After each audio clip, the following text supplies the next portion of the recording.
Hello viewers, நம்ம இன்றைக்கி பார்க்க போகிற ரெசிபி ஒரு எக் சால்னாங்க. இது ஒரு 1 pot கிரேவி. இது டக்குன்னு ஒரு 10 minutesல பண்ணுற கிரேவி. இது வந்து இட்லி, தோசை, ஆப்பம், இடியாப்பம் எல்லாத்துக்கும் சூப்பராக இருக்கும்.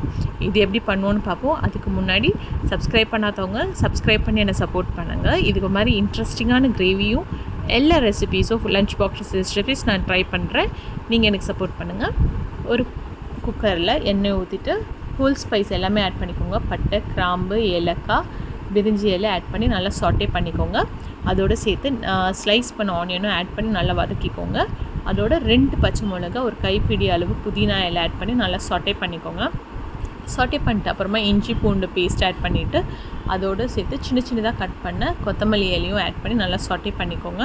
இதுக்கப்புறமா நம்ம ஸ்லைஸ் பண்ணி வச்சுருந்த தக்காளியை ஆட் பண்ணிக்கோங்க. தக்காளி நல்லா வதங்கிறதுக்காக கொஞ்சம் உப்பு ஆட் பண்ணிக்கோங்க. அப்போனா அது வந்து நல்லா மசிஞ்சு வருங்க.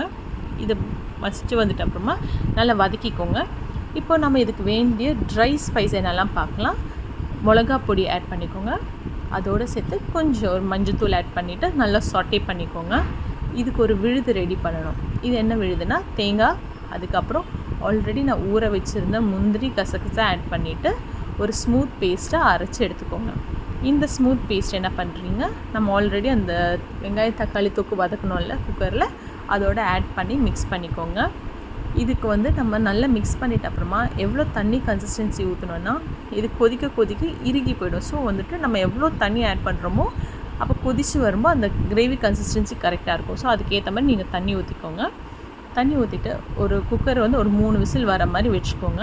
3 விசில் வந்துட்டு அப்புறமா அது மீடியம் ஃப்ளேமில் வச்சுட்டு நல்லா கொதிக்க விடுங்க. அந்த கிரேவியை கொதிக்கிற டைமில் ஒரு டீஸ்பூன் கரம் மசாலா ஆட் பண்ணிக்கோங்க. நான் ஆல்ரெடி வேக வச்சு இந்த முட்டை இருந்துச்சு, 3ஆக ஸ்லைடில் கட் பண்ணிக்கோங்க. அதோட நீரும் இறங்கிடும். அதோடு சேர்த்து சர்வ் பண்ணிவிட்டு சூடாக இட்லி, தோசை சாப்பிட்டு பாருங்கள், செம்மையாக இருக்கும். Happy eating.